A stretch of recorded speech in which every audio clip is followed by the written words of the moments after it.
Sabrina, the lighting changed since you were last in here. Did you notice it? Yes, I did. Okay, so it's okay?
Testing 1 2.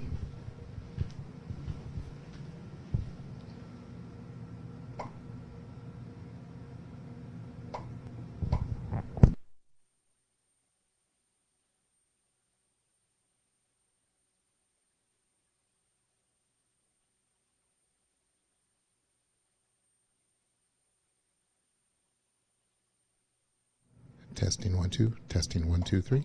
Testing 1 2 3.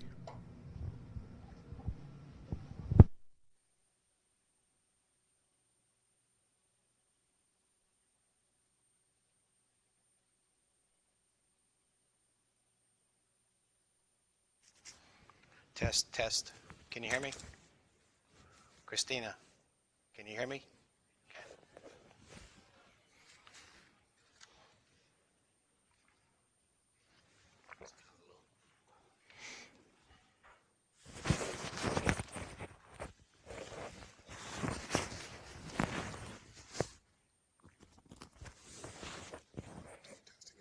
Test, test. Can you hear me? Test, test. Test, test. Okay. And then we'll try it again.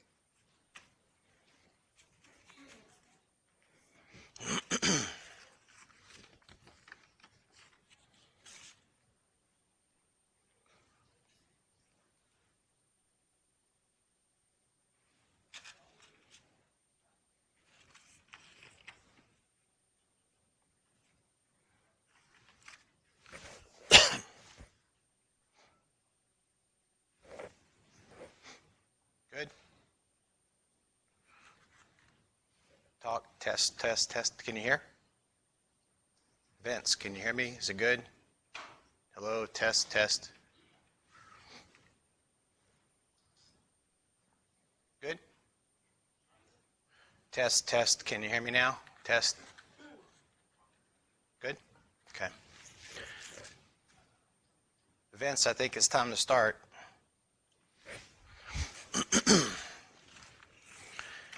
Well, I want to welcome everybody to the third night of the Addiction and Recovery Lecture Series.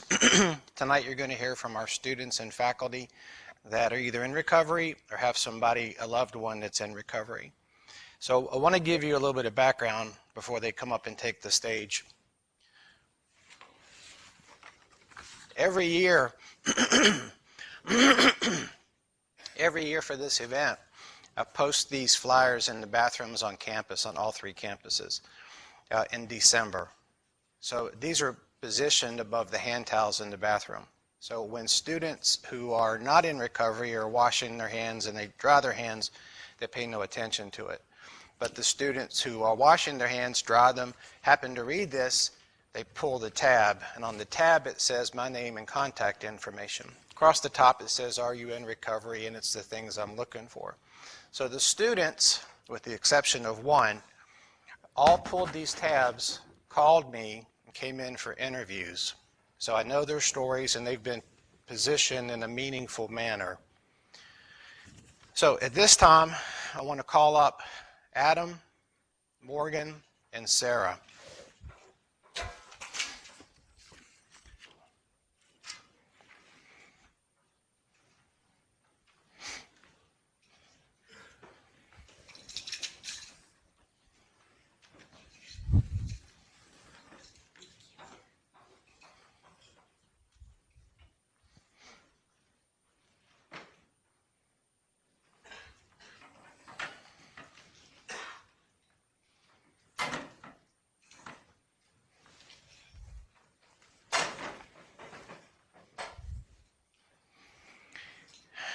And what I wanted to tell you about the exception was about 1.5 years ago, I got an email from the South Carolina Penitentiary. And if you've ever gotten an email from there, they send you an email first asking you if you're okay with it. You have to approve it, and then you get the email. I got an email from an inmate who had heard about the lecture series and wanted to participate. This is the first time this has ever happened to me. So we exchanged emails back and forth, and I didn't give any more thought to it. The person was serving a 9-year sentence for armed robbery of a pharmacy. And so 1.5 years later, I was teaching a physics class, and I had a student that walked up to me and said, Professor King, do you remember who I am? And of course, I had forgotten his name, and he told me his name was Adam Wicker, that he was the student who was he was the person who was in prison. This past semester, he received the only A in my physics class. So, how he explained it was he had lots of time to kill, and he read, that's what he said. So I'm going to let him tell you his story, so please welcome Adam.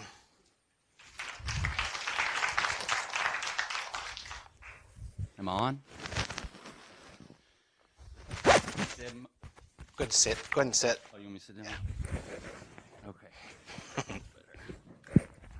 Well, I'm Adam, and I'll share with you all a little bit about how I made the decision to rob a pharmacy and ended up in prison and ended up reaching out to Dr. King and landed here today. So for me, and I'm going to try to get through this very quick. From my understanding, I have about 15 minutes. Hopefully it won't take us that long. But my story essentially starts when I was 19 years old. I just moved to Myrtle Beach. I graduated from a high school in Kentucky, and I hadn't been living here for about 3 months. I was a full-time student, and I was working full-time. A turning point in my life came on a specific Saturday when I had a couple of my buddies as well as my brother at my apartment right over here on Burkow Road off of Arrowhead Point. It was a Saturday. I had a new set of golf clubs. You know, I'd been working. I wanted to go play golf. We'd been going to the driving range and goofing off a little bit there, and I wanted to go play. They wasn't much for it, for one, because they didn't have clubs. I was willing to share mine, but also they had other things in mind. And they also had a peel that they kept dancing around and wanting to do, and, you know, we were all up in the air about it. They had been doing peels pretty regularly, but they wanted me to join them. If I could go back to that day, obviously I would have changed my mind. And I'm not attributing anything I've ever did to someone else, because I made my own decision that day to try OxyContin. And within 18 months, my entire life had literally been turned upside down. Everything that I was focused on in the past had now fallen into the shadow of drug use. Every decision I made followed along the lines of how will this help me be able to get more money or more pills to feed a habit that was just spiraling more and more out of control. So at this point, I was at Coastal. I was in my second year. I was doing pretty decent. I was an average student. I definitely wasn't getting the A's that I'm getting now, but I was getting by. And there was a couple other guys from the north that we were, buddies, if you will, acquaintances, you know how it goes. But we had the bright idea to go out to Florence County and just pick out a pharmacy, and maybe we'll go in and demand the pills from the safe and walk out and hopefully get lucky and get away. Well, when it came crunch time to actually follow through on this, we all had our reservations, but unfortunately, I was operating as a 19-year-old kid who was inconsiderate of consequences, didn't take other people's emotions into account, and also completely inconsiderate of my own health. So on September 25th of 2008, I walked into a CVS pharmacy. I had a gun, and this is how flawed anyone in here who's an addict and has really been bad on drugs can appreciate this. So my line of thinking was so flawed that I felt like I needed to take in a real gun just so that the sound it makes when it cocks would instill fear. This is the way you think, and then I'm not going to hurt anyone. I'm just going to cock the gun. They'll hear it. I'll get the medication that I come for, and I'll be out the door. And that's pretty much what happened. On my way out, I turned around and apologized. I already was feeling bad. Was really tense. And so as I'm walking away behind the store, the gun was I forget what they call it, like a hair lip trigger, but you could just barely touch the trigger and it would discharge. And so I accidentally discharged the gun, and it went through my leg here on my ankle and came out the bottom side. And unfortunately for me, I didn't know the difference at the time, but I found out it was a hollow point, which actually shreds in order to do as much damage as possible. So I go home, and I don't get caught. We end up getting away. And so about 10 days go by that I sit at home with a hole in my leg thinking I could actually get over it. I'd grown up just in the mountains of West Virginia. We rode dirt bikes and four-wheelers, and I'd wrecked bicycles and been scraped up my whole life. I thought, okay, I'll just get over it like I always did. Well, the pain eventually became too bad, and I had to go to the hospital. My lie at the hospital was that me and my brother were target shooting, and I had accidentally shot myself. Well, there was a young lady who was living with me at the time, and she was the driver. And so after the fact, her and I had our issues. She was on drugs too, obviously. And so at one point we had an argument, and I made the decision we should just break it off and we should go in our directions. So I send her with some hush money and some pills, thinking that all my problems would go away and everything would be fine thereafter.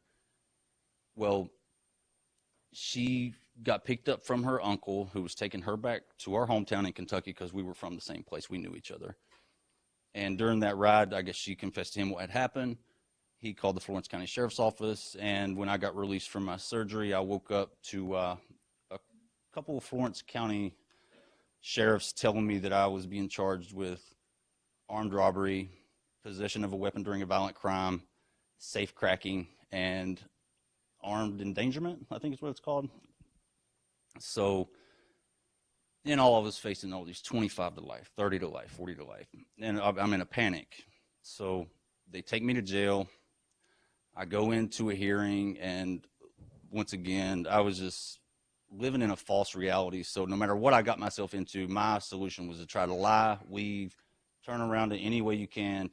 So I go straight in front of the judge the next morning and literally almost talked my way out of jail. She was going to let me go. I'm yelling at him, telling him this is a huge mistake. You guys got the wrong person.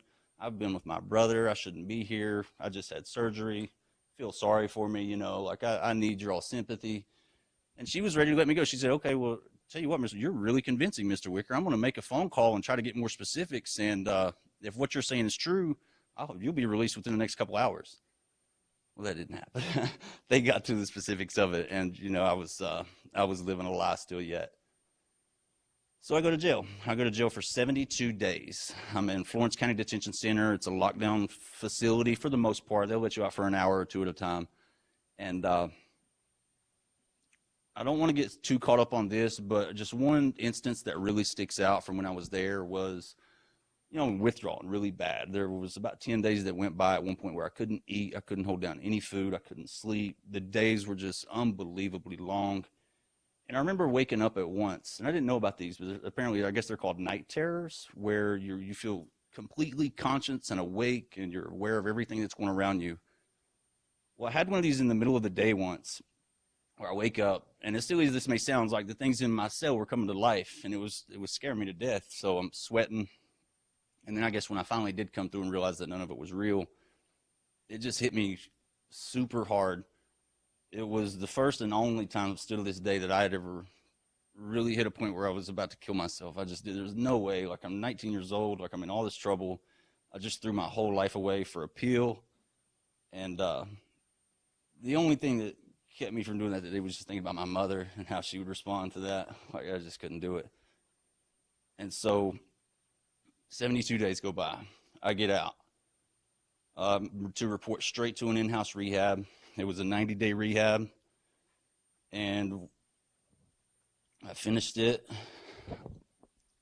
And about 2 months after, and this was into the beginning of 2009, so I finished it, and about 2 months afterward, I was having some issues with another lady that was in my life at the time who was actually my real girlfriend. The other one, we were just kind of partners in crime, and we're doing stuff we wasn't supposed to do. The other one was a good influence, and we were having issues because I was facing a lot of prison time, and she was about to finish her degree, and we wasn't matching up with each other very well, and her parents didn't seem to think so either, which I don't blame them.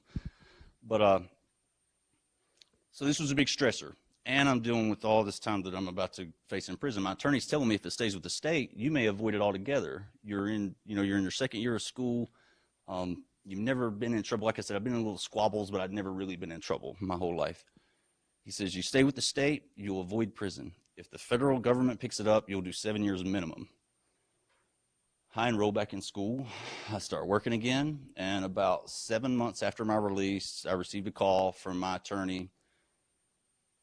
And he told me that the FBI had decided to pick up my case. So now I'm due in federal court.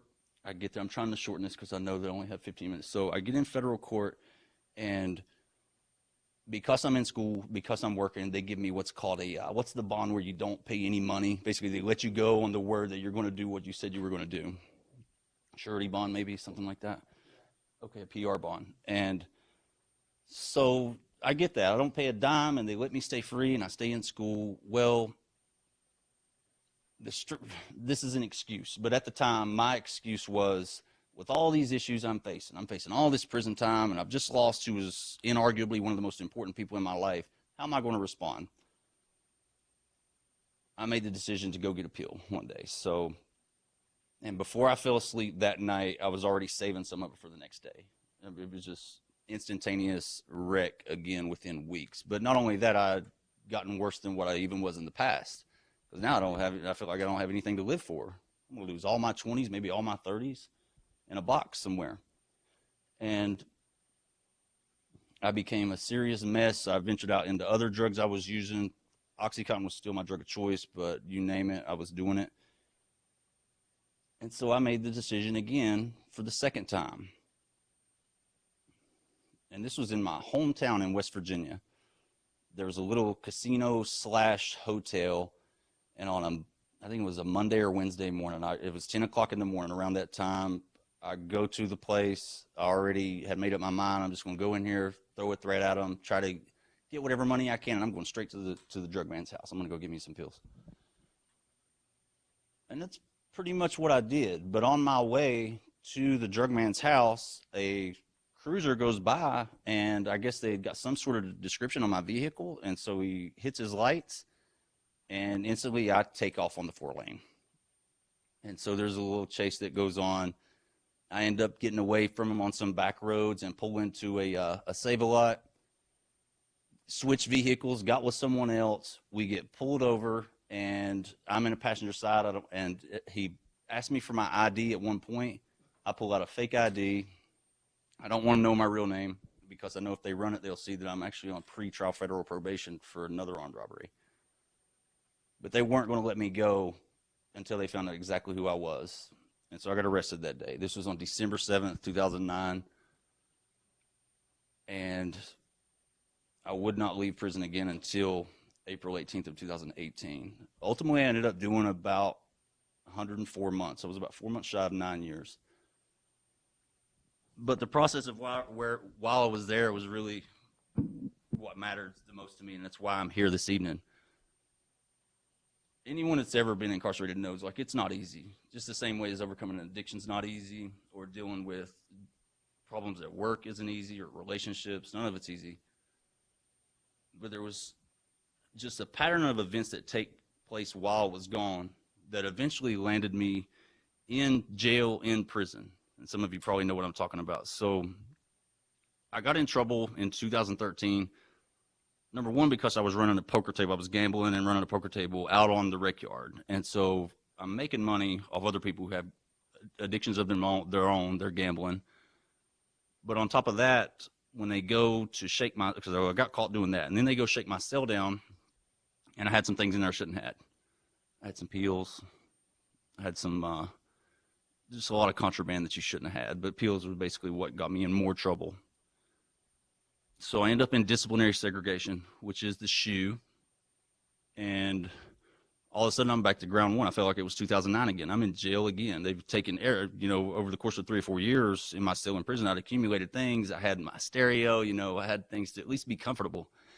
All of a sudden, all that gets taken, and I'm thrown in a box. And not only that, but I'm about to spend more time in prison because of decisions I'm making while I'm there.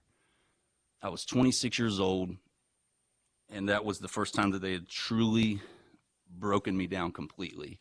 I wanted to go home, and I felt it in my bones this time. Like I was done. I really wanted to go home. And so I made up my mind right then and there that I was done. It took me getting to a point to where I was backed into a corner and essentially didn't have any choice, almost as if I felt like heard or felt a call. And I've never been the most religious or spiritual person, but I do believe that we all share the same creator, whatever it may be. And I've just felt this call, and it said, okay, buddy, like you either straighten up and start being the version of yourself that you're supposed to be, or this is it. Or you're going to look around, and what you see all around you is what you're going to be doing for another 30 or 40 years. And so I decided to quit using drugs. If I'm not going to be getting high, what am I going to be doing? And I didn't really know the answer to that. So there's not a lot of stimulus in a prison environment. So I turned to books. I started learning another language. Spanish was the obvious choice because there's so many Hispanics in the federal system anyway. And I started studying my physics again. I started reading. I read on average 2 or 3 books a week. There's just so much free time. And I couldn't stand the idea of watching people spend years of their lives in front of the TVs and just wasting away. And then by the time they walk out, they haven't acquired a single skill. For me, the decision to occupy my time with something else is one of 2 reasons that I've been able to remain clean to this day.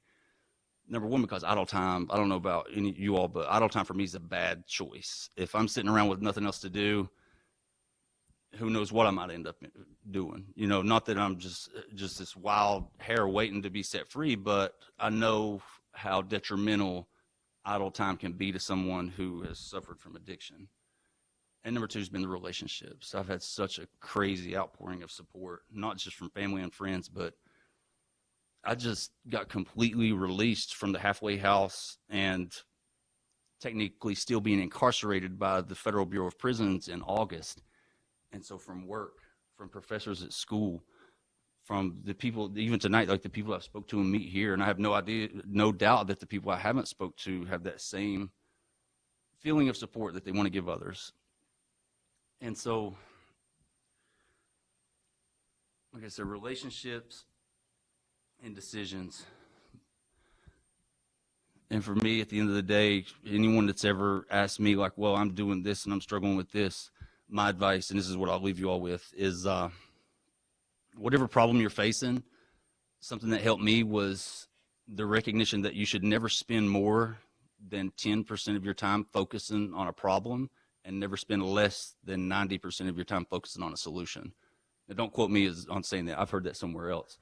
But I thought it made a lot of sense. And the idea being that whatever problem you're facing, just make sure you completely understand it and become solution-centric.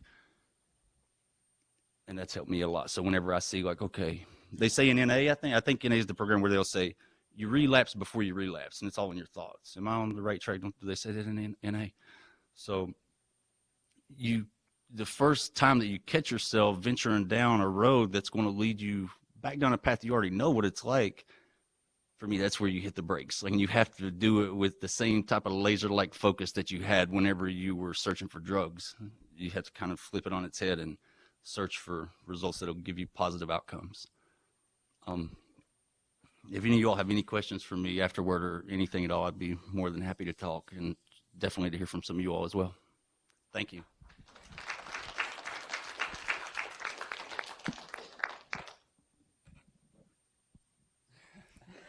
Hi. Am I holding it right? Okay. I'm Morgan. I'm 20. I am not recovering from drugs or anything, but I did have an eating disorder from the time I was probably 15 until about 2 years ago.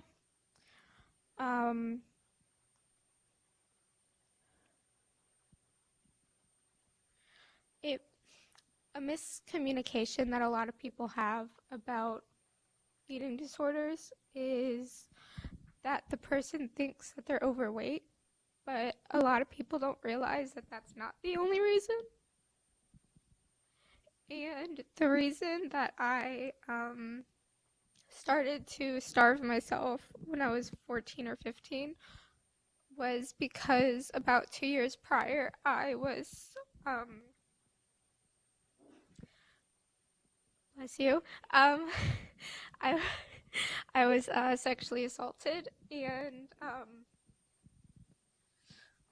I didn't actually realize that I was starving myself until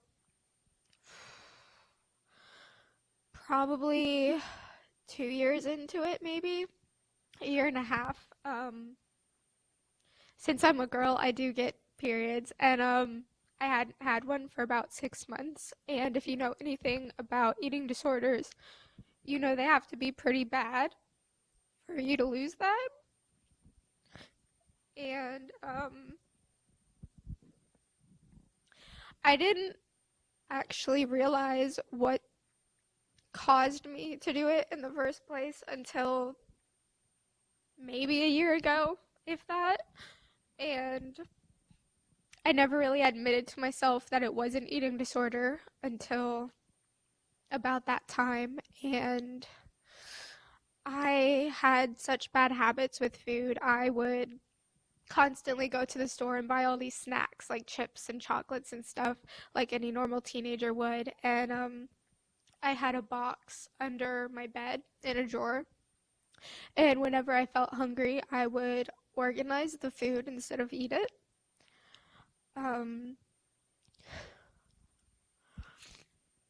I hid it pretty well from everyone that I know, including my family. Or I thought I was. But I had tricks on how to make it look like I was eating when I wasn't, which was especially easy when you go out to eat because they give you a lot of dishes for side dishes. And I could make it look like I ate a whole meal, and I ate maybe like half a salad.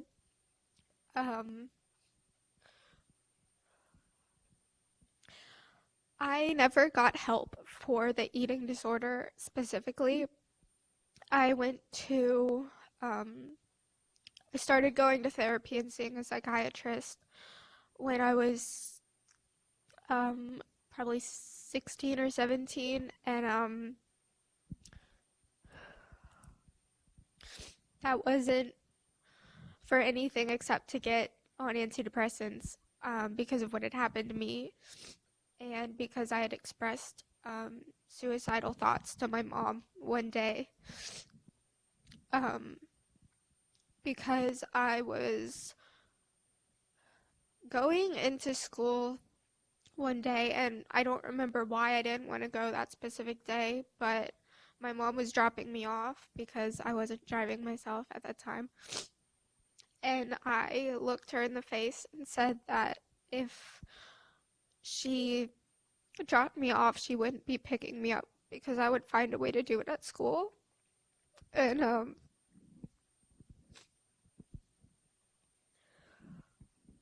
then she took me to the psychiatrist right after, and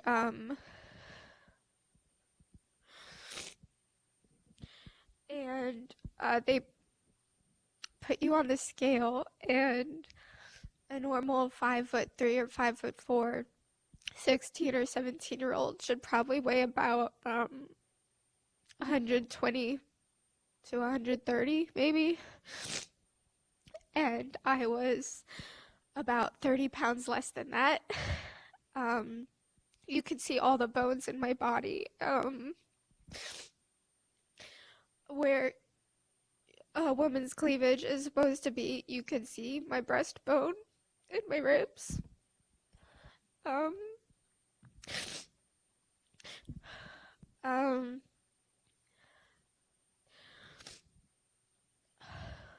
habits weren't just pretending to eat or telling people that I'd ate before I came or that I wasn't hungry, that I was sick. It was counting calories to the extreme. I still have most of it after years of doing it. I can tell you that a single almond has 7 calories, and I wouldn't let myself eat more than 3, and I'd call that a meal. And I just remember probably the worst I got right before it started getting better. I actually made myself throw up the 3 almonds because I could see myself in the mirror getting bigger, and it wasn't about weight, it was about having control over my body after what happened to me. And since I didn't tell anyone, I felt that I had no support, but going to therapy, I always thought that I wasn't a person that needed it, or I had gone to about 3 therapists within the span of a year and a half, and I convinced them all that I was fine somehow. And then I found one, and she just completely called me out. And then she helped me, so I was seeing her, I think, maybe twice a week. Got on the antidepressants, and it helped, and I started working through my problems and talking to my friends and family about it. And I started to recover when I was about to be 18. But anyone who's been through recovery knows that it's not just, hey, I'm recovered, I'm good. I relapsed a few times. The most recent probably being about a year ago. And it's not just like a physical recovery, it's you have to get reintroduced to food. So, I mean, you guys can probably just look at a burger and say, yep, I'll eat this is fine. But when you're recovering from an eating disorder, you have to be reintroduced to everything. Like, you start off with broth and soup to something like mashed potatoes or thicker soups usually. You don't go into eating all the complex foods, which even include like vegetables, which you would think of.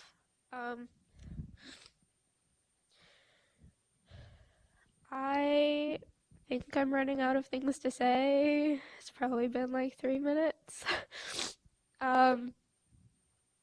If you have any questions, just let me know. But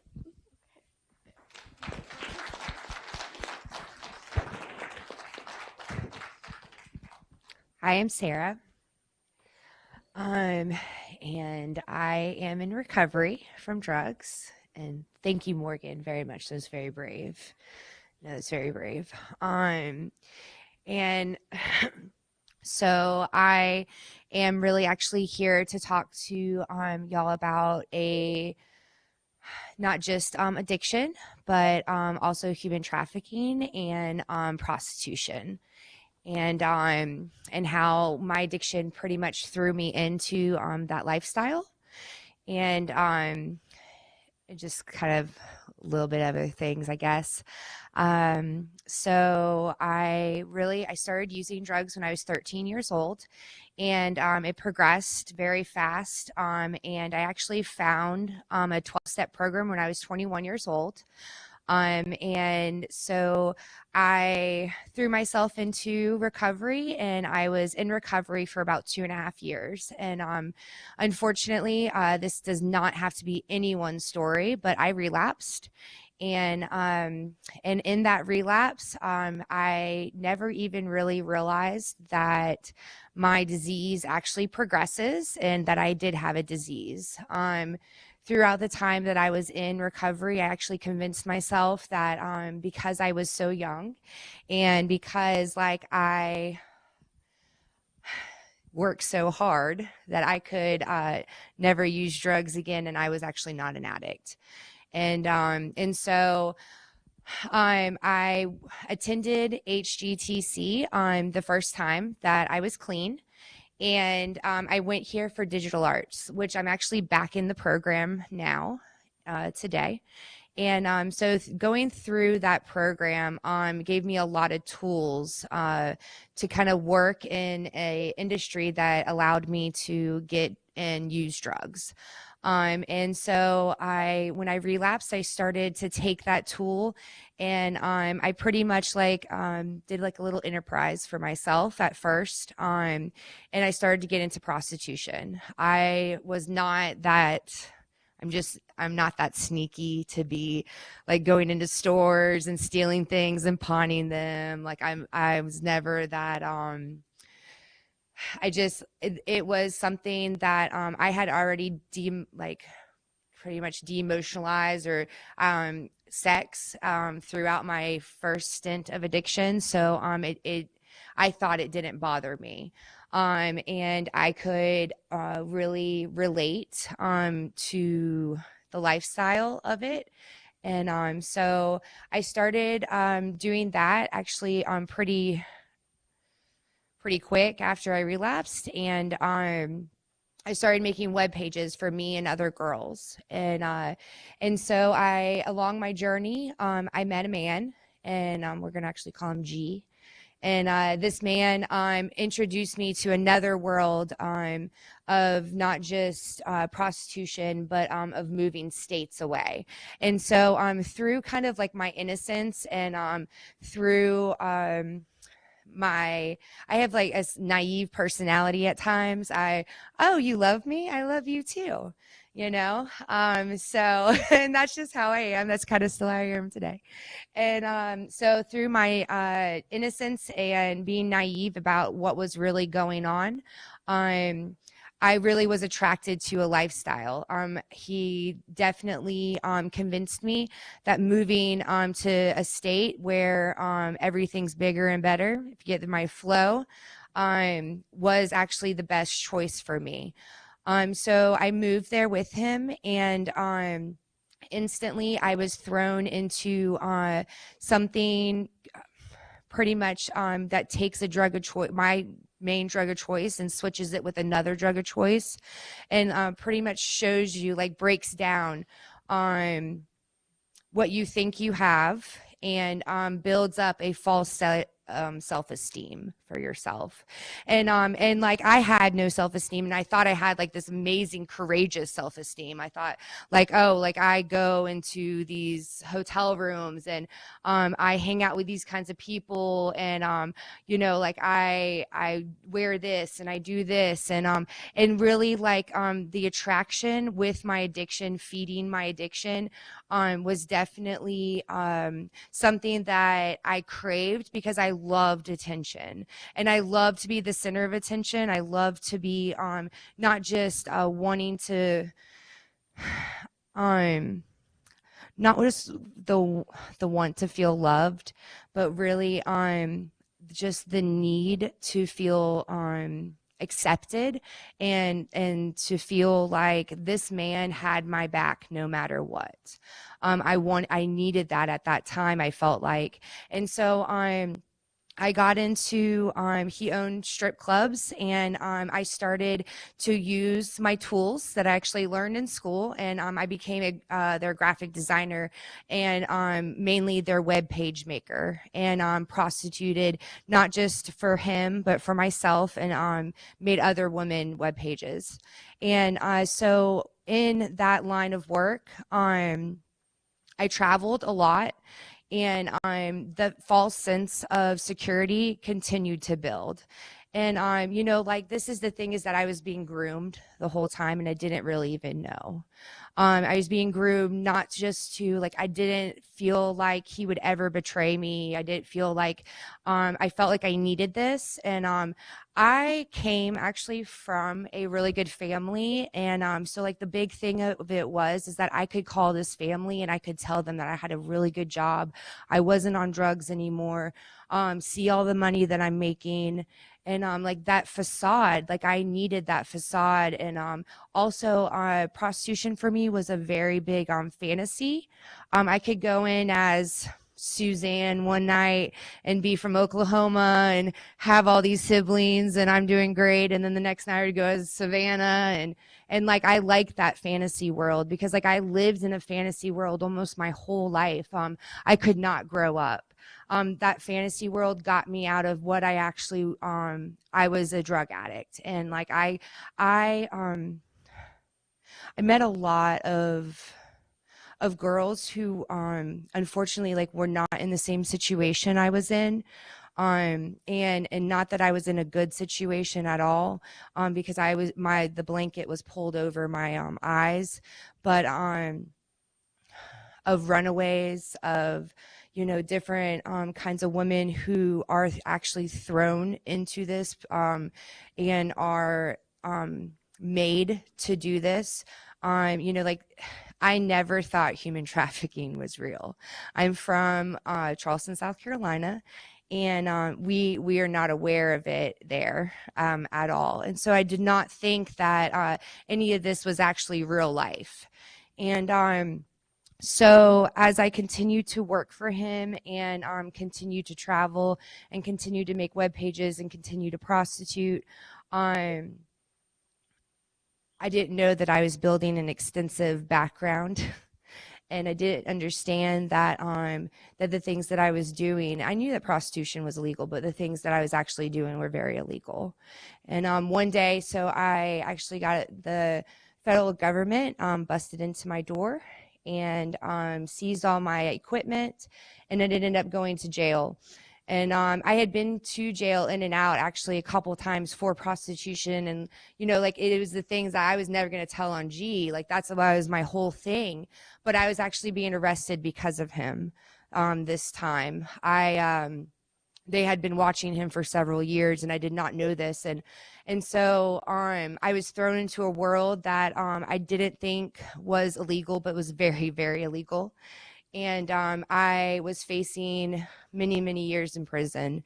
And so when everything came down to everything, I was allowed to stay where I was as long as a resident was able to check me out.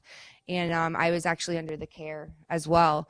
And they say the care, which is funny.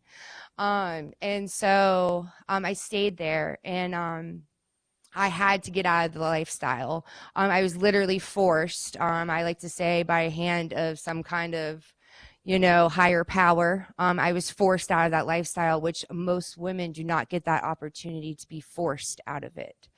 And I ended up living with a lot of different kinds of people because the people who also signed me out were drug addicts. And it threw me in other worlds that I was not ready to even know that there really were.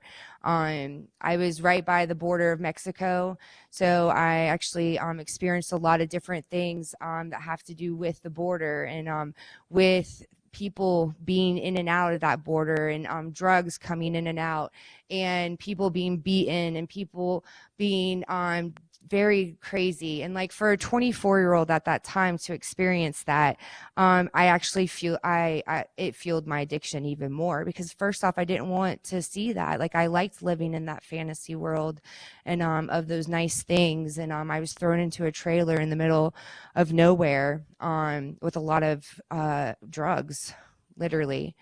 And so by the grace of God, after a year and after being dismissed of my charges, I was flown back to South Carolina. And most people would think that their story would end there. And, I wish my story would have ended there. I wish I would have gotten clean and everything would have been great. But as addicts, we sometimes just don't know when to stop. And like sometimes like I think my bottom is my bottom, but I continue to dig. And so when I got back to South Carolina, I did the one thing that I only knew how to do. And I started being a prostitute again. And I knew that I never wanted to be under a hand of a man again, like G. But I didn't know how to not be under my disease's hand any longer. And so I continued to prostitute for much longer, and I continued to make web pages. And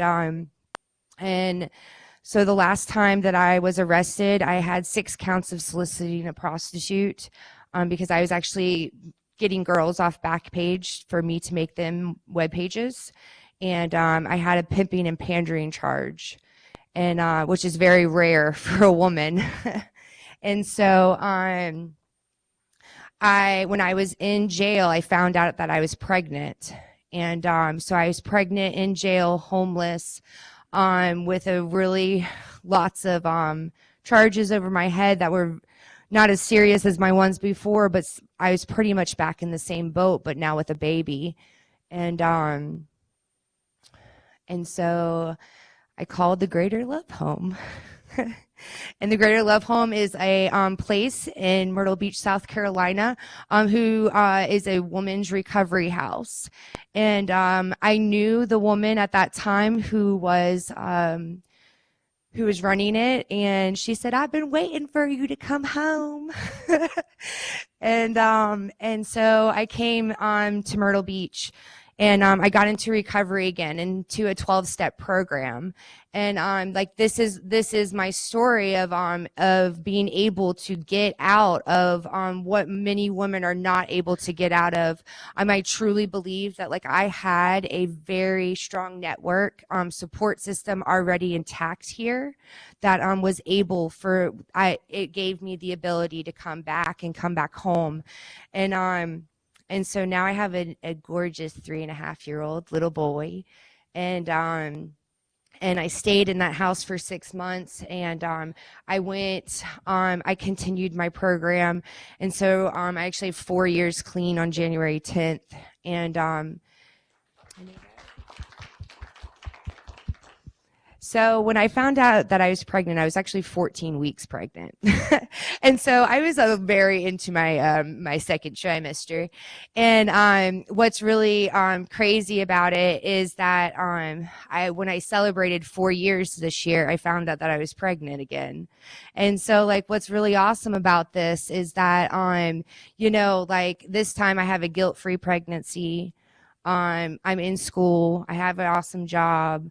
Like I have an amazing network, and like I know that because of the tools that I've been given, that I'm able to be a mother. Like I'm able to be a daughter. I'm able to be a significant other. I'm able to be a student. I'm able to be an employer and an employee. I'm able to be a lot of things because of recovery. And when someone once asked me like what is it like to be human trafficked and to actually get out of it, and it's like a movie that you've been watching for a long time, and all of a sudden like it ends.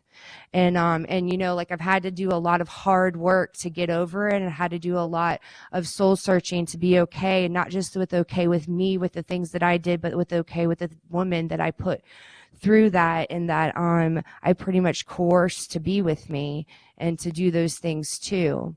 And like I'm okay with that today, because like I'm able to say like I want to be a part of something greater than me, and I want to be a part of something like amazing that helps women, and that helps women not just recover, but to get out of that lifestyle and to be the people who they're supposed to be. Like that's all the hope that I can continue to give. Thankfully, like the program that I'm in gave me hope to get back, and like I made it back. And so hopefully I gave someone hope. And if you don't have any hope today, like there's always tomorrow to have some more. So thank you.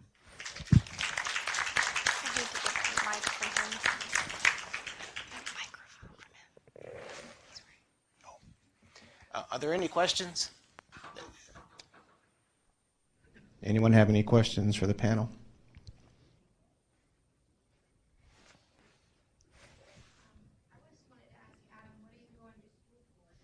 So, Adam, what are you going to school for now? I initially got arrested in 2008. I'd been at Coastal for a little while. Now, since I got out last April, and even while I was in the halfway house, I was able to take classes over the summer and then last semester. So I just got my first degree in December. I'm actually the first person in my whole family tree to ever get a degree, which is crazy. But I plan on transferring to USC. They have a program. It's an engineering program that really appeals to me. Yeah, it's called Innovative Technologies and Entrepreneurial Engineering.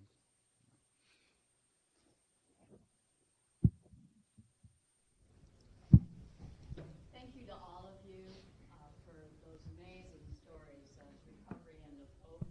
I have a question for Morgan, and thank you for your courage, because I rarely see somebody willing to talk about eating disorders, and it's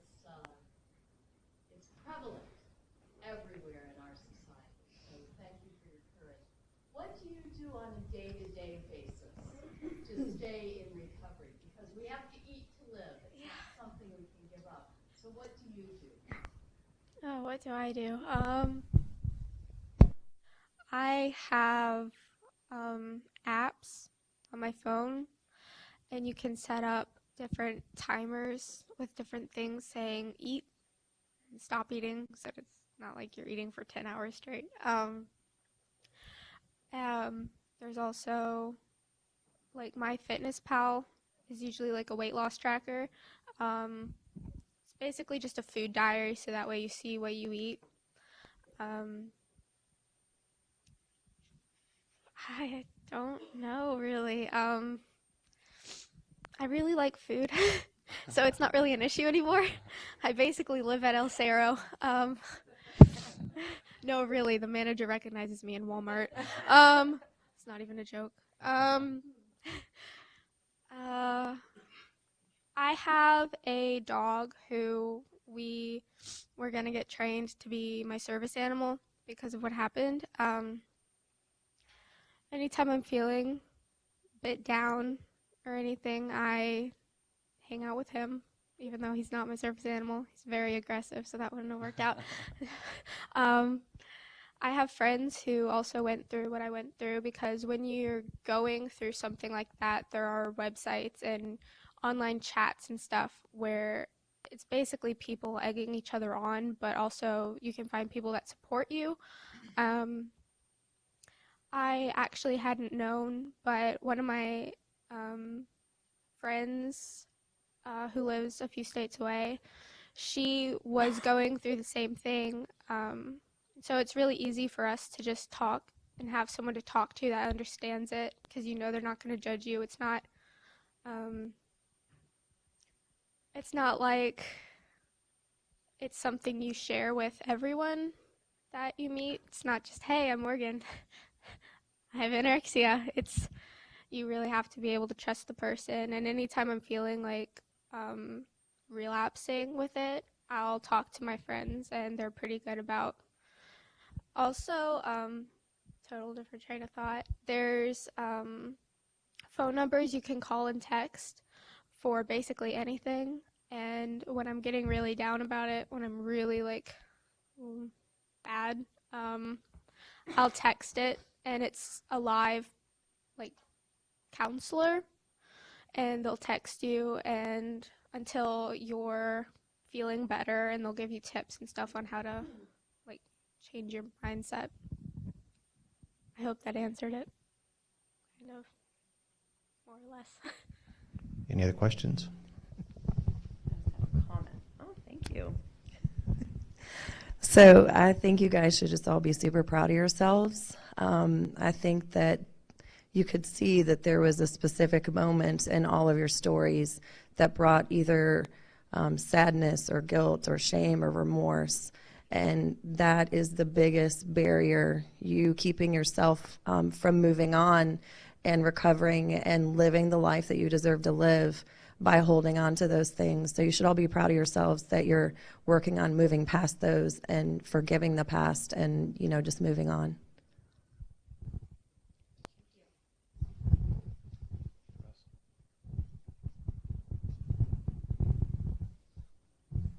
Okay, let's give them a round of applause.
You see, I think I'm missing your name.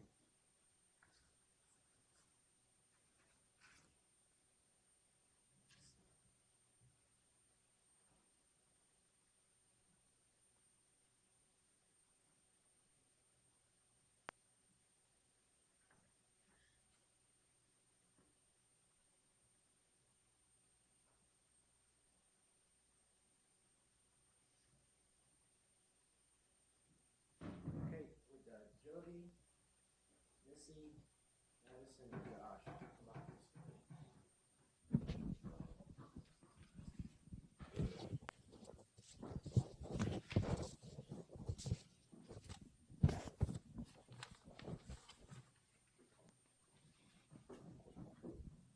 on.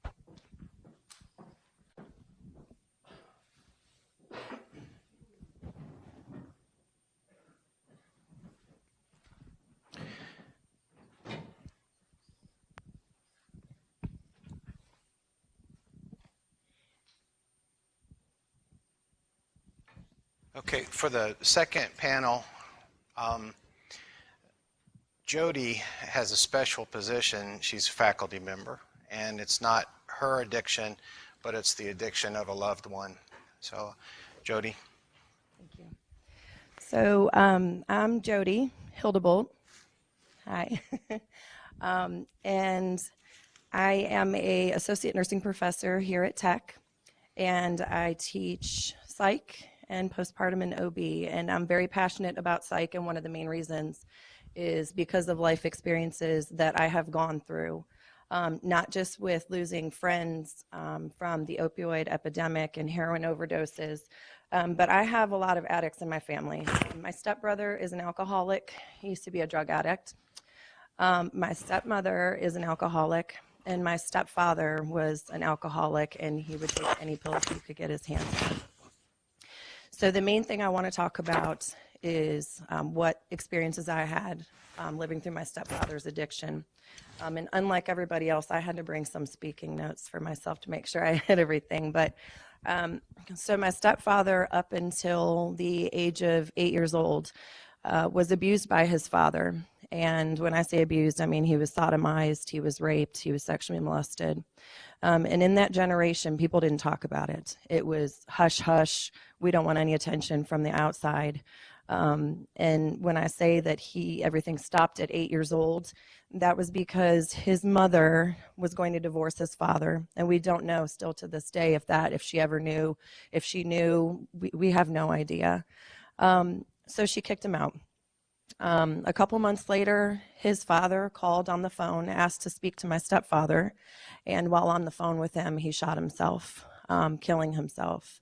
So my stepfather, by 8 years old, had experienced abuse from his father sexually, and also the loss of his father by suicide.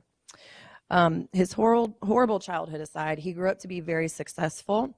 He actually became a aerospace engineer, which sounds really fancy, but he basically he engineered for parts for Boeing and Rolls-Royce, so big companies.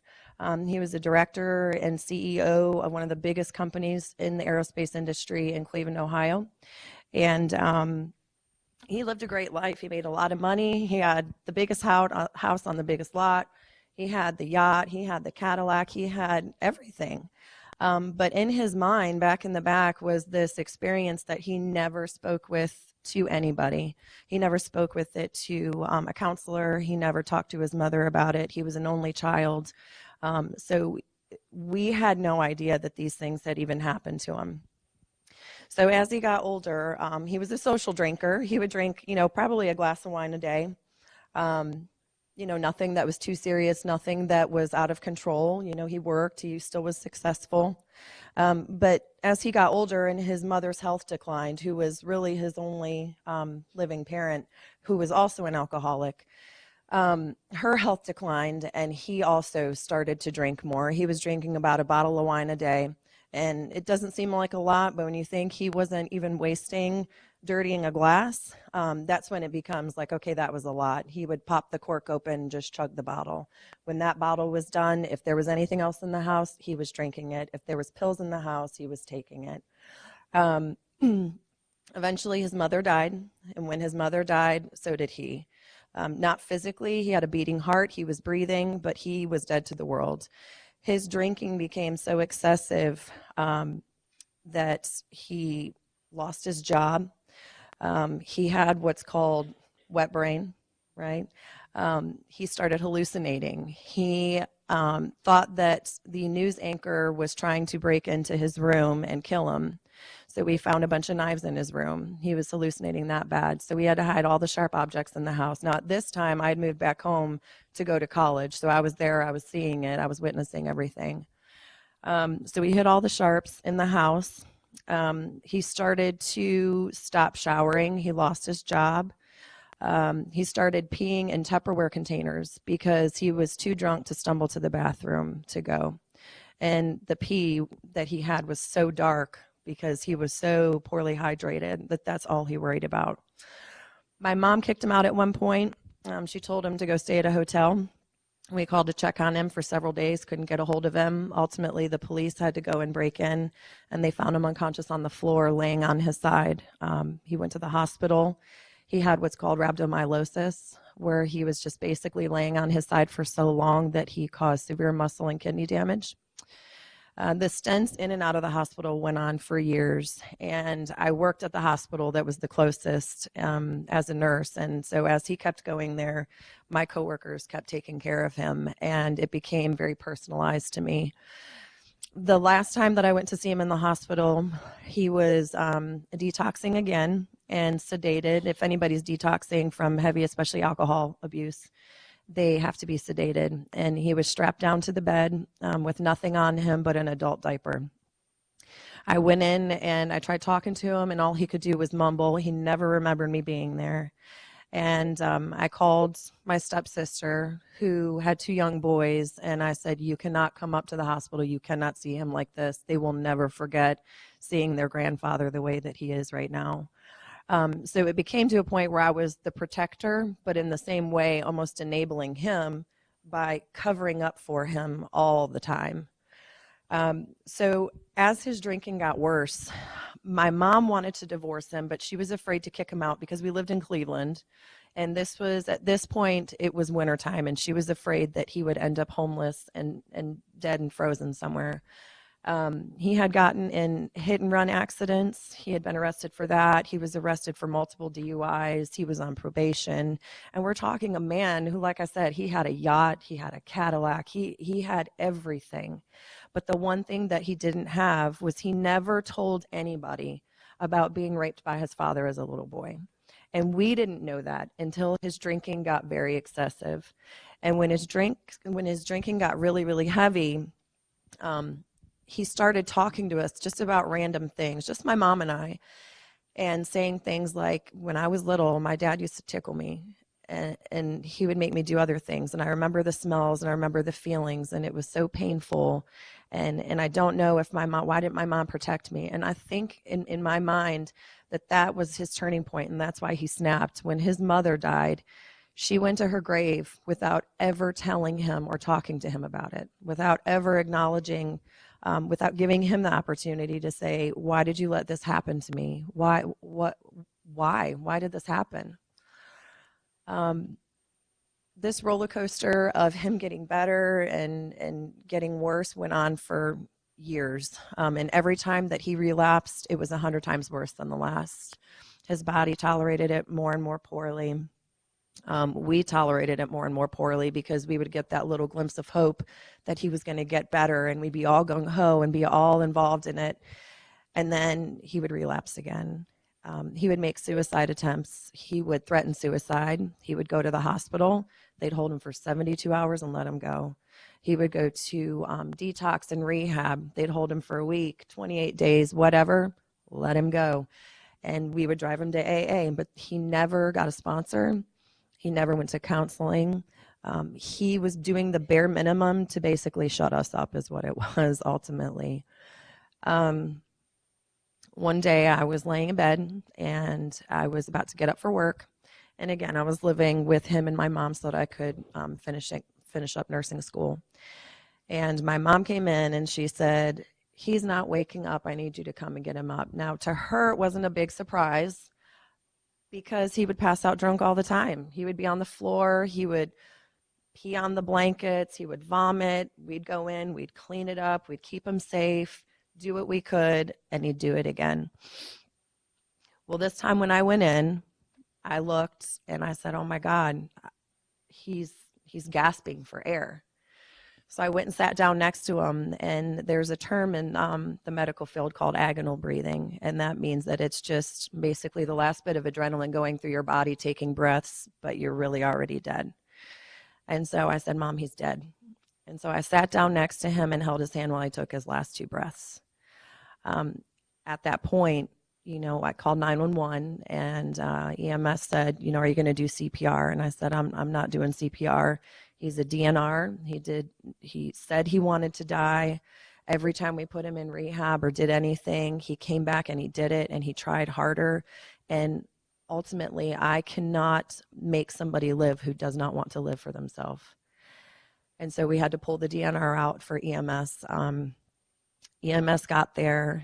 Actually, before EMS got there, I cleaned up his room because I knew that the person that I grew up with he pretty much raised me. He was in my life for 25 years.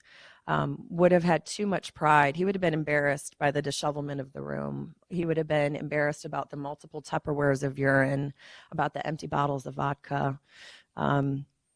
He had taken his own life. He committed suicide, and I found him.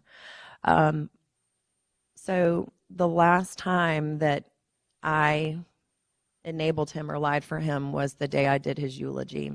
We had over 100 people in the church, and I gave the eulogy, and I spoke about what a wonderful man he was and all these great things, and he was a great grandfather, and he was this and he was that. But inside of me, I felt like my body was on fire because everybody there thought that he had died of a heart attack. No one knew that he committed suicide. And so I felt like, here I am, I'm looking my nephews in the face, who are these young boys who are experiencing their first funeral, their first loss. They are sobbing, and I'm sitting here lying to their face when this could have been preventable.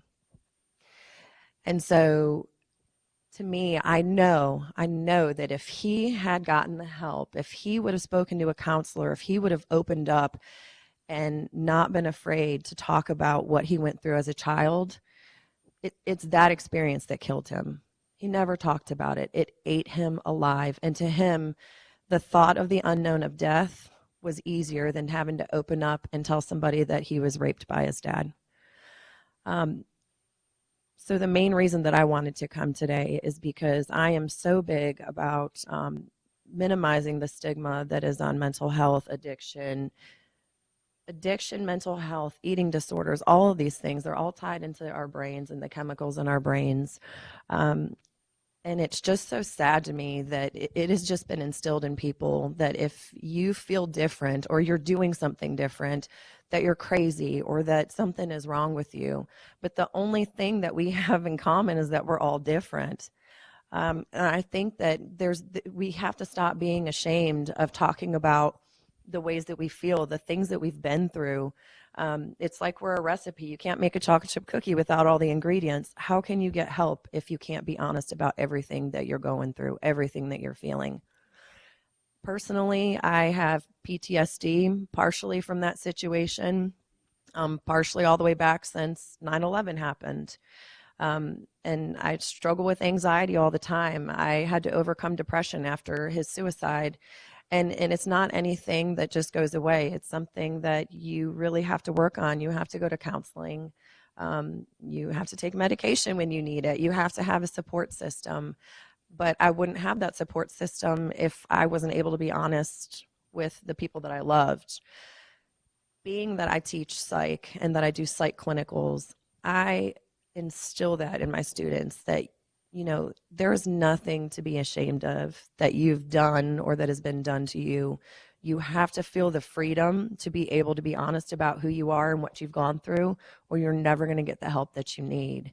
And until people stop being afraid, we're still going to have that stigma attached to mental health, and it's going to prevent us from getting the help that we all need. We all need help sometimes. We all can get a little crazy, for sure. Ask my husband. We are meant to live an amazing life. We're not meant to sit here and struggle in our own minds and struggle with addiction and do all these things. But you have to want more for yourself. Like it's Adam, right? Yeah. Just like he was saying, like you have to get to the point where you set goals for yourself and you want better things for yourself. And when you get to that goal, you set another one. You just have to have something positive that you are constantly working on, or whatever it is that you're struggling from.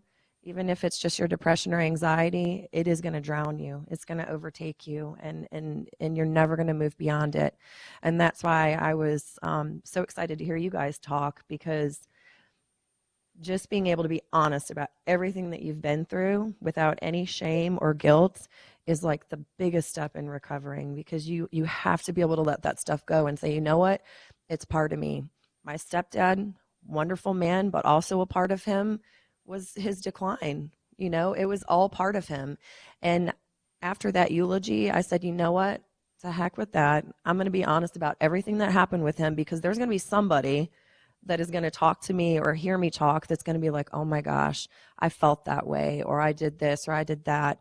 And, you know, it's got to stop somebody, even if it's, you know, stopping them from committing suicide. I've just been surrounded by it for so long that I would do anything to try and help people just to live better lives. I mean, really, you just have to want more for yourself. And that was my stepdad's problem. He did not want it for himself. He did not want to get better. He was just trying to shut us up. And it would work for a couple days, but ultimately, he was basically dead at 8 years old because he never got that help. Thanks.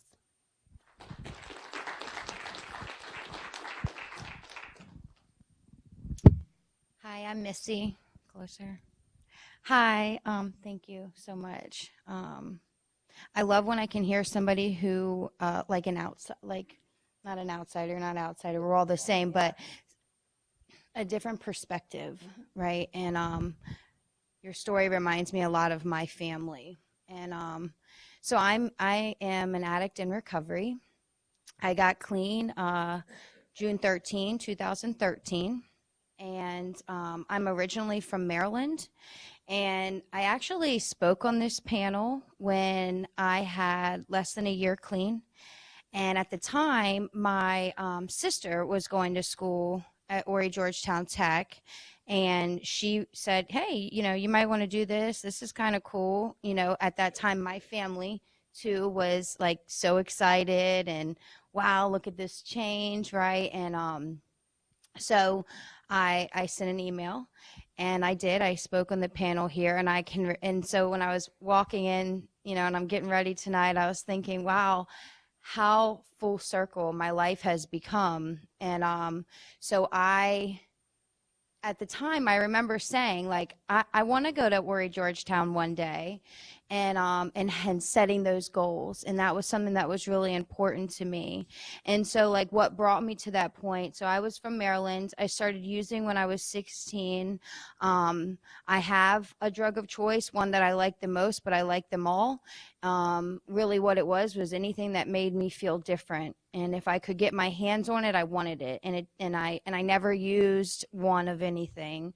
I always, the first time I tried one, I drank it till it was gone. And then the next time I tried something else, I smoked it till it was gone. And that was the way that I used for a long time. And it was in and out of jails and in and out of rehabs between here and Maryland. And I moved here when I was 21, and at that point, I thought I had seen it all. You know, I'm like, oh, Myrtle Beach, it's no thing. I've already seen everything anyway. And then now here I am in Myrtle Beach at 21, and I quickly found out that I really didn't know anything, and that there was a whole nother world that I was about to experience. And I have experience in a lot of what was shared. Thank everyone for sharing earlier. And I have a lot of experience in a lot of those different areas. You know, like what he was talking about time being hard. See, I got into a place that I was going to jail so much that I actually thought it was easy. I was like, I could do that standing on my head. You know, that's nothing. And I thought that I was cool because of it. I thought that it was that superiority, like, oh well, you know, I was always either much worse than you or much better, and I was that addict that thought that I was better because I wasn't doing what you were doing until I started doing what you were doing. And then I found out that you know, it got much worse. You know, the two drugs that I swore I'd never use were the two that brought me to my knees, and brought me to a place where that, like, I didn't even know who I was, and a place of despair, and a lot of pain. But I was so far gone in denial that, like, I really thought that I had it together because I had a job. Well, I only had the job because I needed to get drugs. And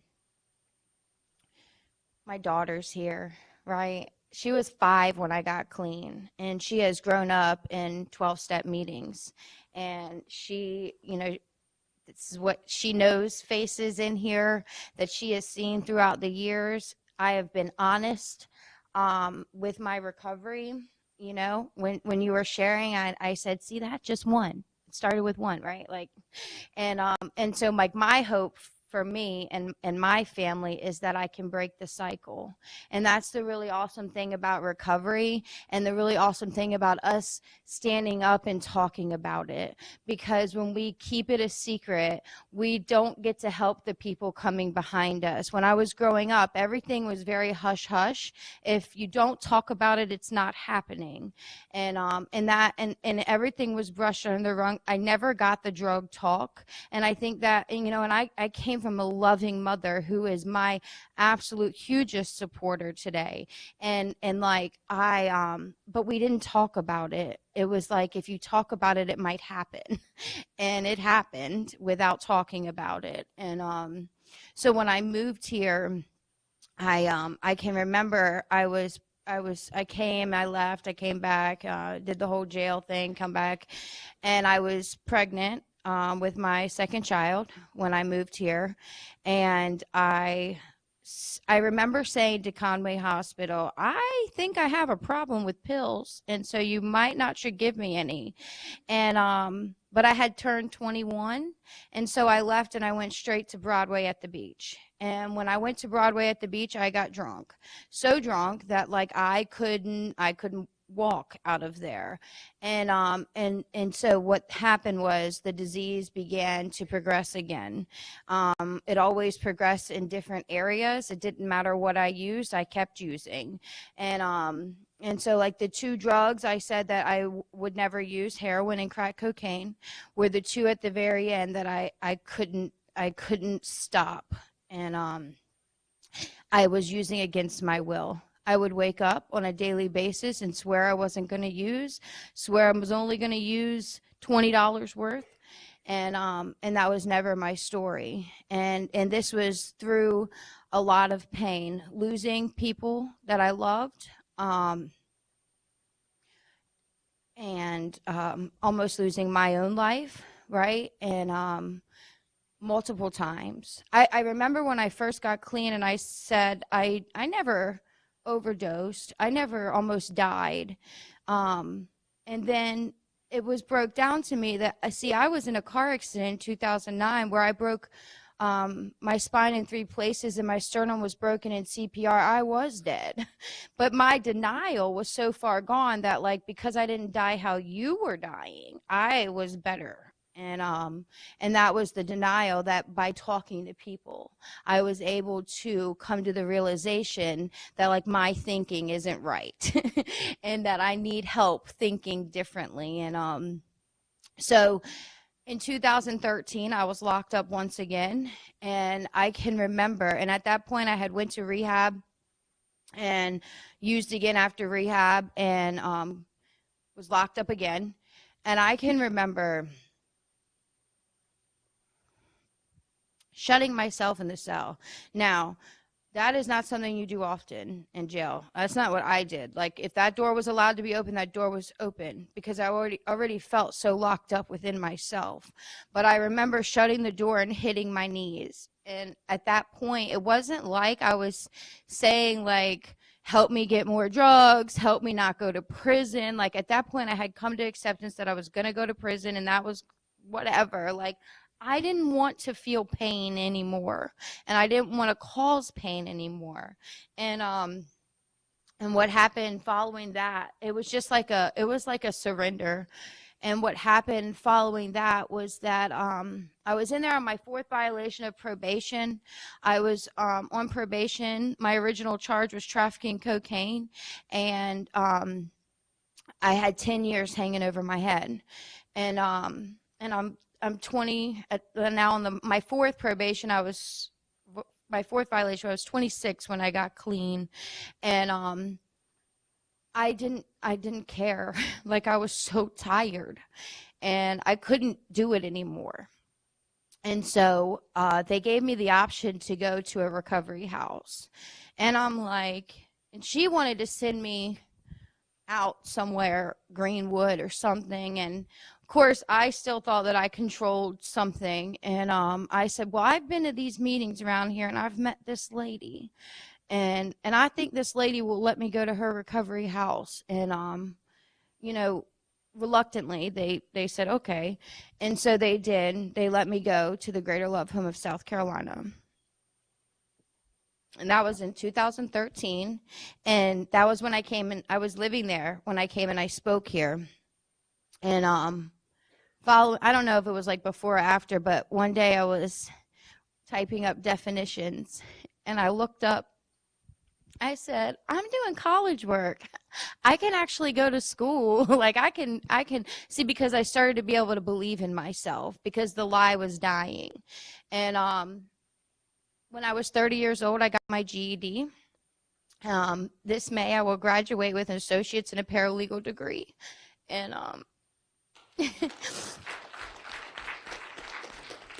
my passion is law. And when I sat down with the advisor at Horry-Georgetown Tech, and she said to me, why do you want to do this? I said, I would really like to sit on the other side of the courtroom. And and she was like, okay. And she didn't really, I don't think she understood, but I did, and it was great. And that is my passion, and that is how I want to help people. And I have been blessed beyond belief to be able to help people today. I lived at the halfway house I was at for 9 months. When I left, I was running one of the homes.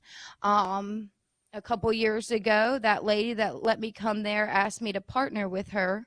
And we did that. We opened a couple more houses. We went nonprofit. She has moved on to do other things, and I'm now executive director of Greater Love Homes of South Carolina. And it has by far been one of the most unbelievable blessings in my life. And as a person in recovery, like, I'm so grateful that I have people, those relationships, right, that teach me that, like, it's really great for me to help others, but to make sure that I'm taking care of myself. And so it becomes it's a lot. And but it's so fulfilling, and it's so amazing to watch people like Sarah and Heather, and to watch these people grow and these women come alive. And it's just so amazing. And like, so but I have to take care of me. And so, but being somebody in recovery, helping others in recovery, like, I'm so grateful I get to share my experience, strength, and hope, and I get to sit up here tonight and just experience this whole full circle. Like, to think about the fact that I will graduate with a college degree. See, because I was the girl that was like, well, I'll never go to college because I was never good at school.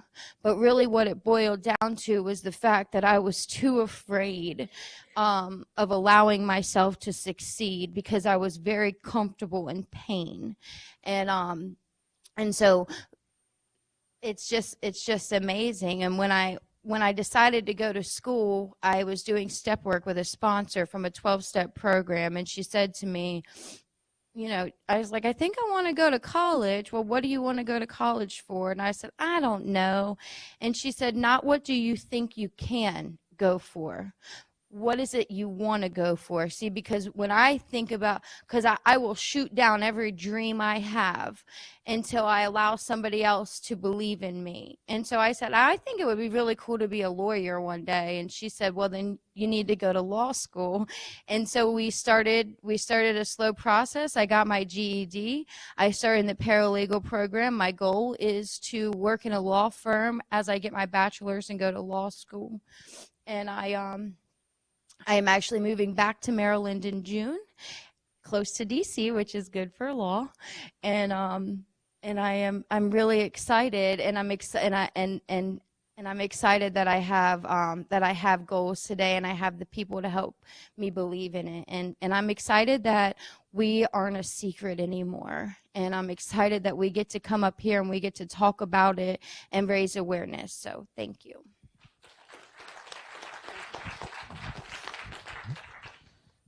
Well, thank you, everybody, for sharing. I got to kind of focus. I'm thinking about everybody else's stories.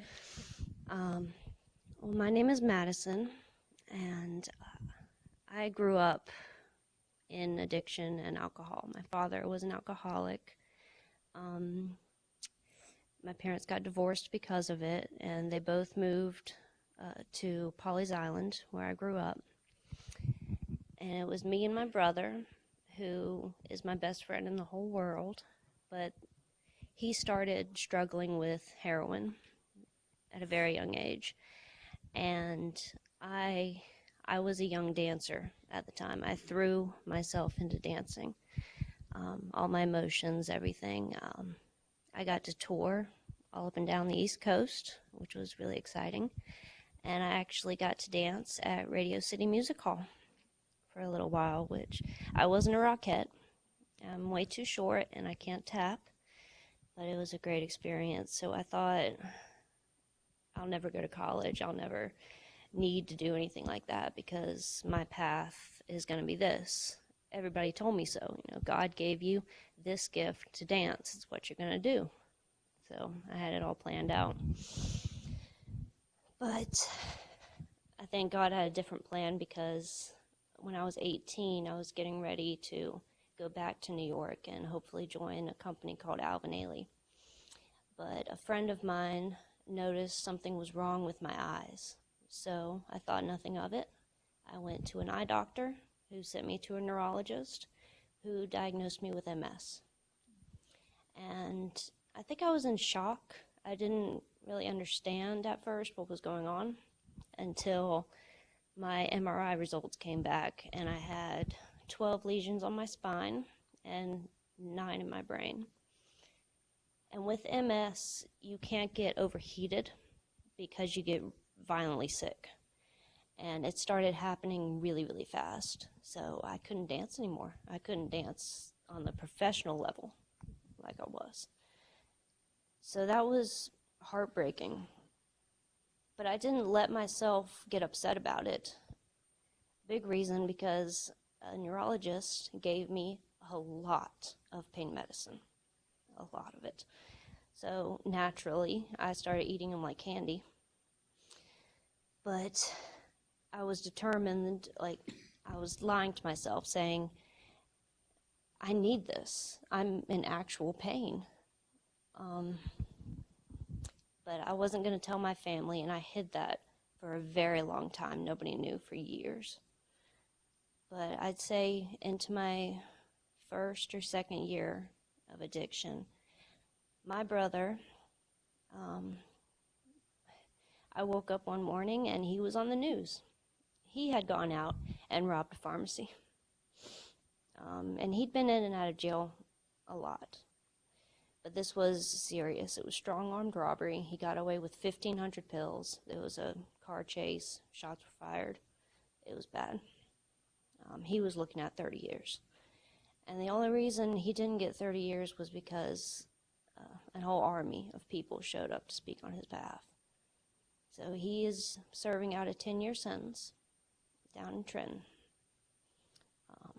And after that, when I found out how long he was going away for, I knew that I had to keep my addiction a secret because Matt was the one who always messed up.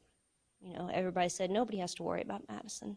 You know, she's got a life on track. So I had to keep up that image. And I tried for years, probably 6 years I tried, until I started running out of my prescription really quickly. I was eating 180 Oxycontin in 3 weeks, and I couldn't get it refilled, so I'd start drinking in order to just get by, which I couldn't really keep it a secret then because I was binge drinking. And when someone has MS and they're binge drinking with the lesions in your brain, I started having violent seizures, very violent. The worst was I walked into a gas station to get alcohol, and I had a seizure for about 20 minutes. I mean, it got really bad. But I convinced my family and myself that all I needed was a change of scenery. Yeah. So I moved out to Nashville and moved in with my best friend. And all that did was worsen my addiction and make his life hell. I had more seizures out there, was put in the hospital. So just to please my family and everybody else, I checked into a rehab, a very, very nice and very expensive rehab. I stayed 2 weeks, convinced everybody that I was good to go. I was back to myself, and I was going to take the world by storm again. But I knew the day I walked out those doors that I wasn't going to stay sober. And I didn't. I think that day I relapsed. It wasn't 2 weeks later that my best friend, he did the best possible thing for me. He kicked me out, so I came home to Pawleys Island, and I didn't know what I was going to do. I couldn't imagine getting by without the pills. I just couldn't. But I found a program here. I just started going, and everybody told me to do the 90 meetings, 90 days, and I thought, that's not going to work. I went to the best, most expensive rehab, and that didn't work. But I made myself do it just to try and instill some kind of discipline that I used to have. At this point, I was really, really mad at myself. So I went and I listened, and I kept getting really pissed off because everybody was saying how grateful they were. And I wasn't grateful. I was mad as hell. But I stayed, and I kept listening, and I put on a face that I was happy to be there. And it took about 6 months, and then I found the right group of people, and it changed everything for me, my outlook, and I'm proud to say that I now have 14 months clean and sober. So thank you. And I also hope my family can cut off this chain here. My brother is sober in prison, and my dad is going on 10 years sober. So hopefully we can nip this in the bud right here. I'm happy to say that I'm now one of those grateful people, and I wanted to come here and do this and share my story because it matters. Not just my story matters. I mean, everybody's story matters. And I think this is a great thing that we're all doing, and I appreciate everybody sharing. So, thank you.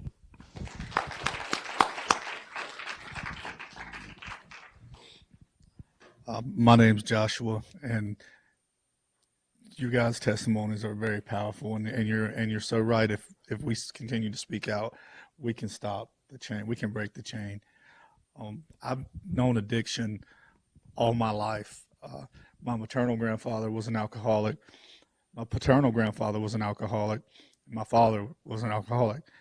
And my entire childhood, he drank, and my mother enabled him. Whenever it was volatile, to say the least, my first week of 9th grade, I dropped out of school and started living on the streets. I left home, and I lived the street life. There's not much I can say that I didn't do. There was drugs, violence, in and out of jail. Nothing I'm proud of, but it was the life I had to live because the life at home was adversarial with my father, to say the least. I won't get into a lot of details, but it wasn't a welcome place. So I lived on the streets. I did what I had to do. When I was 18 years old, it's really ironic. The best thing I think that's ever happened to me was I was in a really bad car accident. I broke my back and crushed 4 vertebrae, and they had to put 2 titanium rods, what they call Harrington rods, in my back, and they fused them. It took me about a year and a half to get where I could walk again, but I learned a lot in that process. I learned that those people that I was living that fast life with, they weren't there. They, for the majority, there were one or two, and I consider them family now more than friends, but 90% of them just vanished whenever I was of no use to them. One person that didn't was my high school sweetheart. Her name's April. She's my wife of 19 years now. She showed me, thank you. She taught me in that hospital at MUSC, in that hospital bed, how you could love another person. I never really grasped that concept up until then. I left MUSC and I went through rehab, physical rehabilitation process, and we got married in 1999. And I said that life is over with. I'm putting that behind me. I'm going to be a different person. For the most part, I did.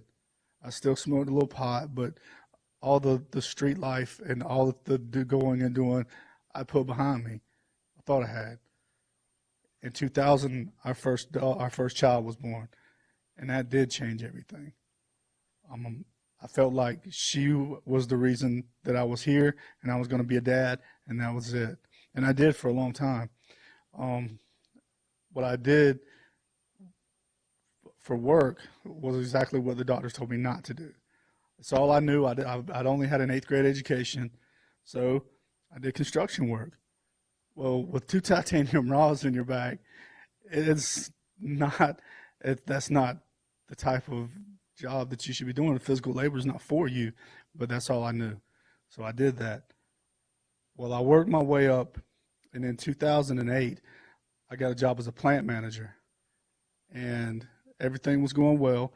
And one day I had really severe pain in my back to the point where I couldn't walk right. So I went to the doctor. When they put Harrington rods in your back and they fuse them, they put hooks on the top and bottom, or brackets, I guess you should call them.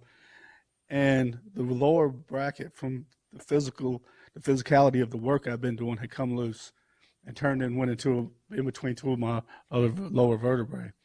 So I went in for my second back surgery. The lesson that one taught me was a lot more painful, because it led to what they called pain management at the time. And in 2008, it wasn't as widely known as an epidemic. It was just what you did when you had chronic pain. It was found out during that surgery that I had degenerative disc disease and spinal stenosis to go along with the Harrington rod because of the accident in '98. So they put me on a long-term pain management plan. And I thought, okay, that's no problem. Well, about 3 months later, probably about 6 months later, I wrecked my motorcycle on the way to work. I was coming through Pawleys Island. I was right there at the Shell station. Someone pulled in front of me and stopped at a yellow light, and I laid it down. When I laid it down, the foot peg dug in, and it flipped, and it catapulted me. I have 3 daughters now and 1 son, and they were all born at that time. One of the deals that I had to make with them was I would wear a full face helmet if I rode. And praise God I had it on, because it's sitting in my garage right now with a crack all the way down the side would have been my head. Well, that required 3 shoulder surgeries. So my pain management doctor increased my pain pills. I went on, it progressed rapidly from the pain pills, because the pain pills seemed to cause me anxiety. So they gave me Xanax for that. Well, then I started feeling a little depressed. So they put me on depression medicine. Okay, well now I'm taking 270 roxycodones a month. I'm taking 90 1 milligram Xanax a month. I'm taking my antidepressant, and I'm like a zombie. So what do? They put me on Adderall. Okay. Well, it doesn't take a genius to figure out where this headed rapidly. And 2015, I had gotten down to up in 2015. They added the fentanyl patches, by the way. In 2015, my wife came to me and she said, look, she said, I love you, but this has got to stop. You're a zombie. I was falling asleep in my dinner plate. All I ever wanted was to be a good father. When my daughter was born, 18, almost 19 years ago, I said right then, I'm done with that lifestyle. I'm breaking the chain. I'm putting a stop to this type of life and this family. It's not going to go on anymore. It stops here. But I never saw it creeping up on me until it was there, until I looked in the mirror and I was 165 pounds. I mean, I'm not a 165-pound guy. I mean, I could stand to lose a little weight, but at 165 pounds, you can see the bones in my face. And when my wife came to me that day, she came home without the kids, and she had taken them to my sister's house. And she said, you can leave here with me, and we'll go to MUSC and get you into rehab, or you can just leave here, because I can't let my children watch this anymore. And that broke me. That broke me when she said that about my children watching this anymore. I remembered watching my father as I grew up in his addiction and having what that did to me. And I thought about my children and the fact that I was putting them through that. It broke me right then. I said, let's go. We'll get in the car. And I threw away everything I had, every bit of medication I had, which is not what they say you should do or whatever. I threw it all away right then, because that's just the type of personality I've always had. I was either in or out. I don't have an emotional dial. I have a light switch. So I threw it all away. We got in the car. We went to MUSC. We got to MUSC because that's where a counselor that's a friend of the family's told us to go. They said, I can't help you. You're under doctor's care. Everything you've taken was prescribed to you. We can't detox you. And I said, okay.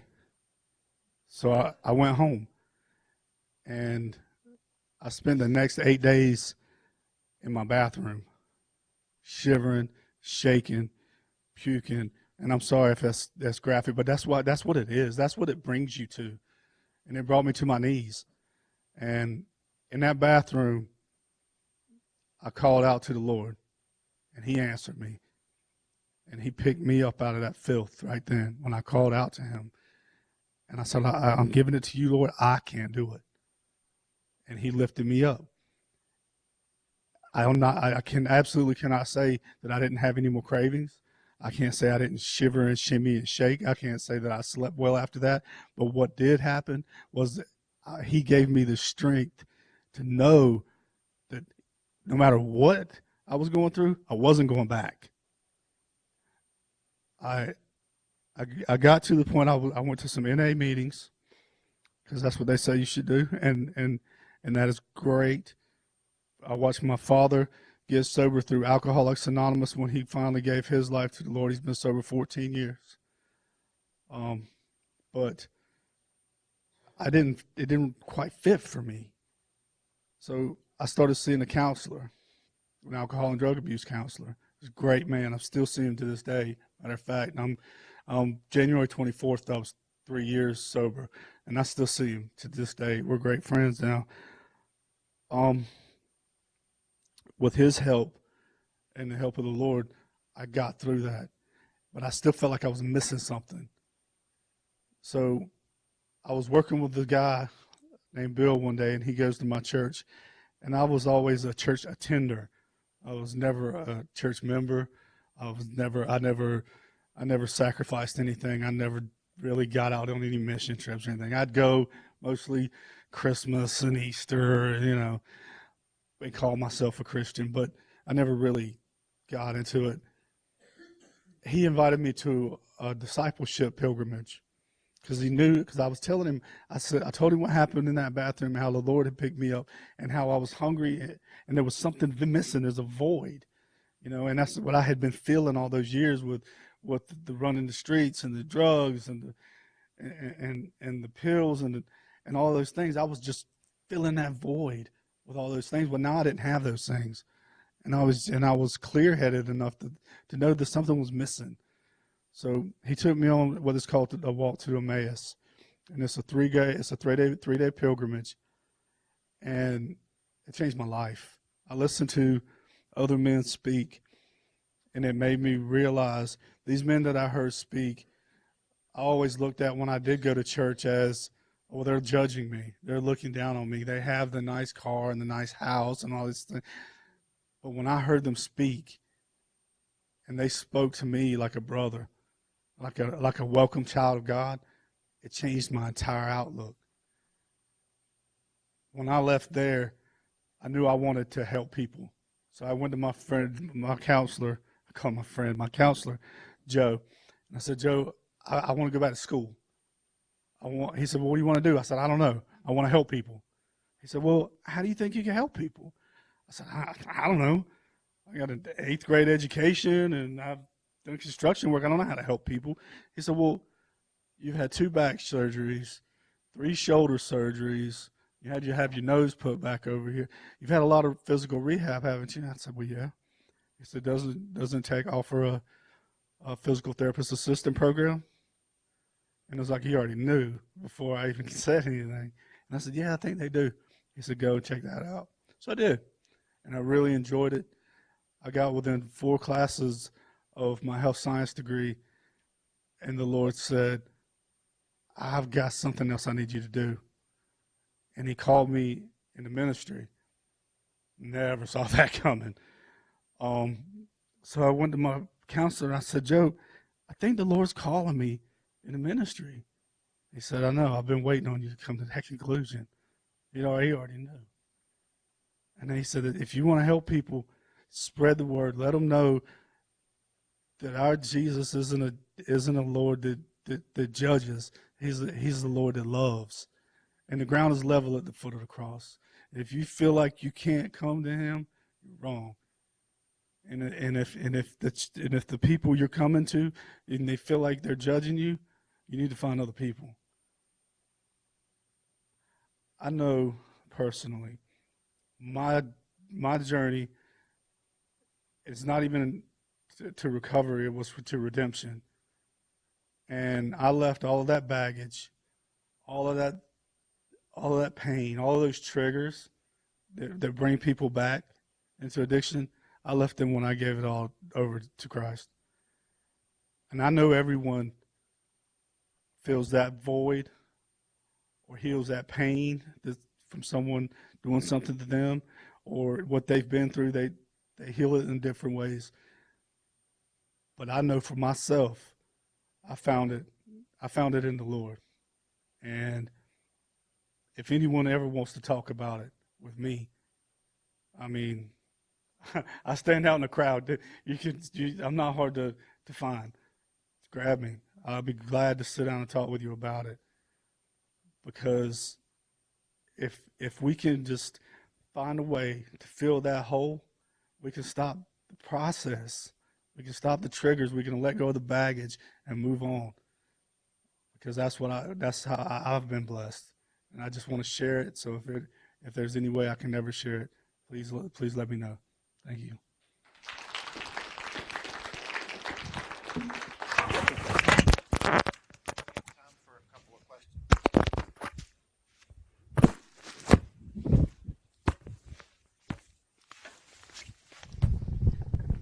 Thank you. First of all, thank all of you for sharing your story, and of course the previous panelists for sharing your stories as well. I have a question for you, Madison. How did you come to terms with the loss of dancing?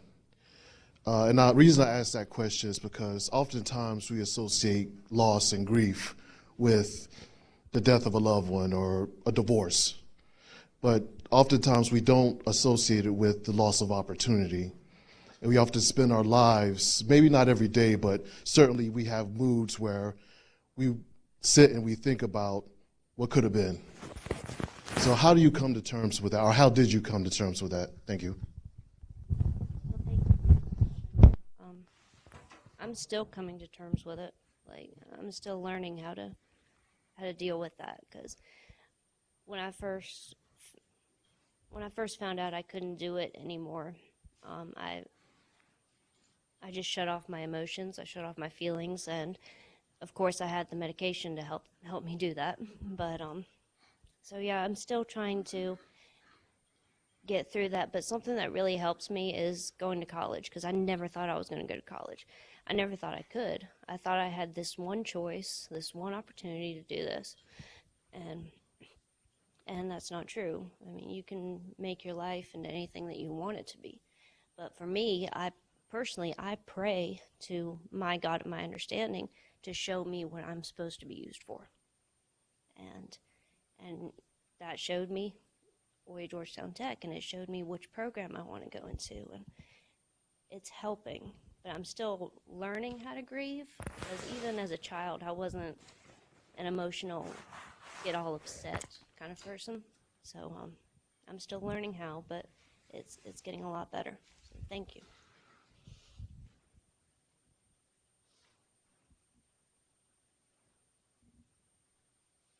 Anybody else?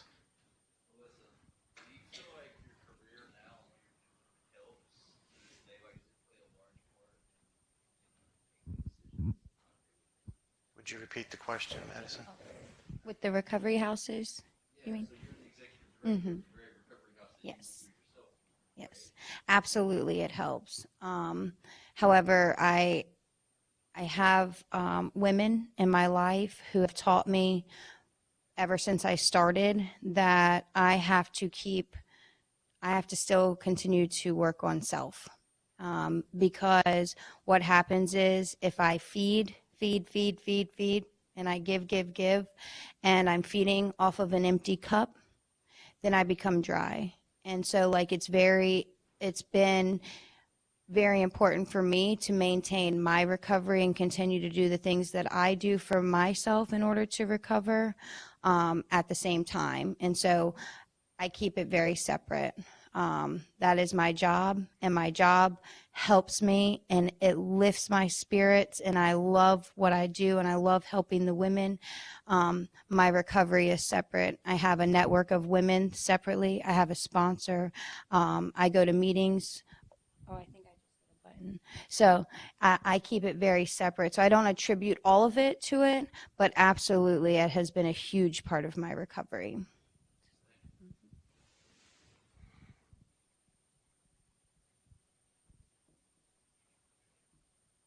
Let's give them another round of applause.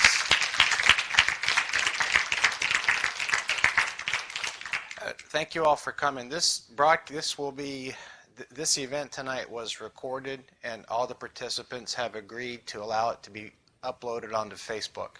So if you want to see both panels, listen to them, if you go to the Facebook page for the series, probably in a couple of days, it'll be on there. You just click it and you can play all this back. Also, one more thing, don't forget next week is Art Alexakis from Everclear. I spoke with him today for the first time, and he's excited about coming. He'll be here at 10 o'clock in the morning and at 7 o'clock next week. It'll be a packed house next week. Thank you guys for coming.